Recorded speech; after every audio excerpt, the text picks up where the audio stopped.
COVID-19 ini hal yang luar biasa, tetapi koruptor ini kan sudah hal yang biasa.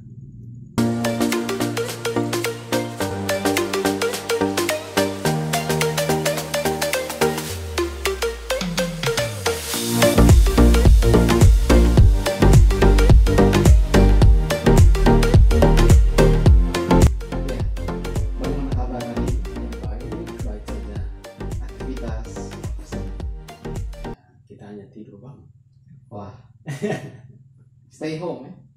Stay home jadi harus tetap tidur bangun ya? Oke. Apa rekam apa nih? Diskusi main bila saja. Diskusi sedikit terkait isu-isu yang lagi hangat di tengah wabah ini, COVID-19. Juga berarti bahwa tidak ada. Yang kedua, ada tapi tidak teridentifikasi karena kita tidak punya alat. Jadi ada dua hal. Orang bilang negatif ya, kita jangan dulu percaya dengan data karena kemungkinan ada yang sudah masuk tetapi tidak teridentifikasi. Uji laboratorium saja harus dikembalikan ke Surabaya. Menunggu berapa lama baru bisa klaim bahwa dia positif. Gitu. Jadi kita hanya sebatas di orang dalam pemantau. Itu saja. Data-data juga mungkin belum fix. Repot juga kita mau percaya data yang mana, belum akurat ya. Datanya simpang siur. Jadi memang. Tapi kan sekarang kan sudah satu pintu informasi. Ya, informasi satu pintu, tapi media sosial tidak kenal satu pintu, banyak pintu media sosial. Lewat misalnya di YouTube sekalipun, kalau misalnya buat hal-hal yang bersifat informasi tentang corona, kalau bukan dari ahlinya dia masuk dalam kategori sensitif, tidak bisa dipublikasikan. Coba kalau media sosial yang lain juga begitu ya, saya pikir bisa juga kategori sensitif, karena semua orang bisa merubah data dan lain sebagainya. Kecanggihan teknologi ini kan tidak bisa dipungkiri. Gitu. Iya. Ya. Soal COVID dan sekarang lagi heboh soal Yosona Lawli, YL. Ya. Kalau YL ini bagaimana pendapat? Kalau terkait dengan apa yang disampaikan oleh Yasona, Menteri Hukum dan HAM, saya jadi bingung karena Yasona sudah menuai banyak kontroversi sejak awal dia menjabat masuk dalam jajaran kabinet Presiden Jokowi. Ya, banyak sekali kontroversi yang dia buat, membuat banyak pihak merasa bahwa Yasona harus ditarik atau meminta Yasona untuk mengundurkan diri, kalau tidak ya dia diturunkan secara paksa. Ya, terkait dengan korupsi dan corona ini cukup luar biasa karena bagi saya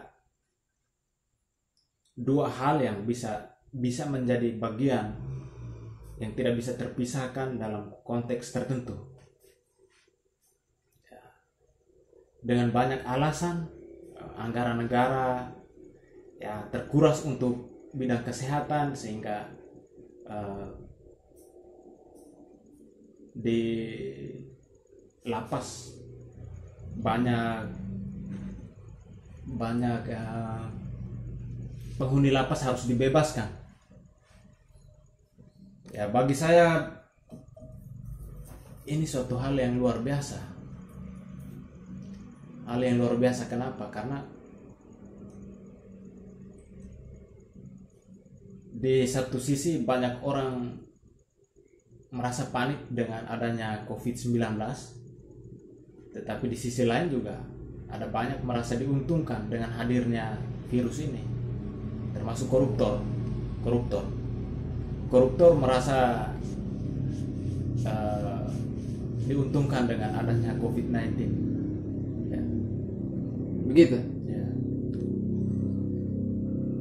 Tapi bukankah kalau dengan dalam penjara itu kan bagaimana mencegah COVID-19, mengawasi, mengisolasi kan lebih efisien?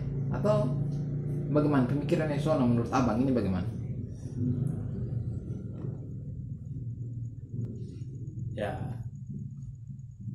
COVID-19 ini hal yang luar biasa, tetapi koruptor ini kan sudah hal yang biasa. Dan terkait dengan membebaskan narapidana kasus korupsi, itu sebenarnya sudah disiapkan, termasuk beberapa perubahan peraturan dan lain sebagainya. Itu kan sudah menuai kontroversi sejak tahun 2019. Dan undang-undang tentang KPK dan lain sebagainya itu kan juga menuai sangat banyak kontroversi, dan mereka menyebut bahwa Yasona menjadi dalang dari perubahan itu sendiri, perubahan perundang-undangan yang tidak berpihak terhadap masyarakat. Ya, contoh kecilnya saja, dia menyampaikan bahwa orang miskin yang menjadi buah kriminal. Hal ini kan menjadi sangat kontroversi. Ya, kontroversi karena dia itu kan orang elit. Dia tidak pernah tahu tentang kondisi hidup masyarakat di akar rumput.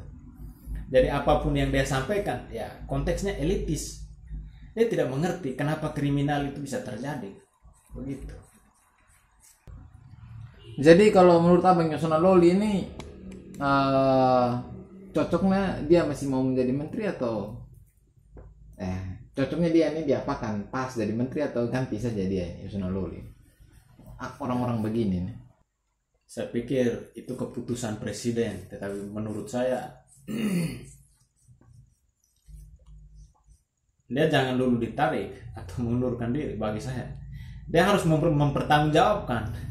Dia tidak bisa ditarik mundur begitu saja, tetapi apa yang dia perbuat dan konsep yang dia lakukan harus dipertanggungjawabkan. Ya, pertanggungjawaban yang bagaimana ini kira-kira yang harus dibuat oleh si YL ini, inisial? Paling besar yang patut dia pertanggungjawabkan itu terhadap masyarakat Indonesia, bukan terhadap Presiden Jokowi.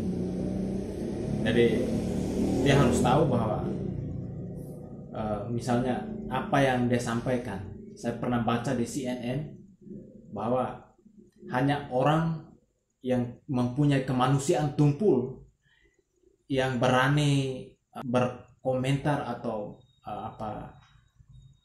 mereka yang terlalu Yasona ini orang yang tidak bagus, tidak baik dalam jabatannya sebagai Menteri Hukum dan HAM. Dia menyampaikan Pancasila, kemanusiaan yang adil dan beradab, dan dia mengutip juga tentang konvensi PBB tentang kemanusiaan. Ya, apa yang disampaikan oleh Yasona itu betul, tetapi dia sedang membuat keberpihakannya terhadap para koruptor. Ya, si Yasona Lawli ini kan tampang-tampang gitu, mungkin tampang-tampang koruptor abang, atau bagaimana?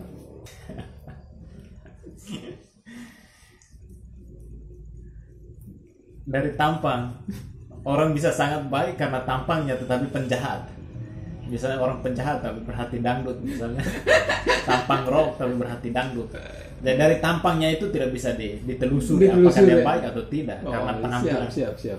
Orang rajin ke masjid, ke gereja, ke rumah ibadat tiap hari, tetapi hatinya juga orang tidak tahu kan. Dia bisa berhati setan, hanya masuk supaya kontrol sosialnya bahwa dia orang baik. Itu hanya mempengaruhi bagian luarnya, wallpapernya saja, supaya masyarakat di sekitarnya menyampaikan bahwa dia ini baik, tetapi padahalnya kan di dalam hatinya siapa yang tahu, begitu. Saya rasa mungkin pas dulu diskusi kita. Ya. Atau ada lagi yang mau ditambahkan? Saya ingin menyampaikan statement bahwa kemanusiaan yang adil dan beradab tidak bisa disamakan dengan membebaskan tahanan koruptor.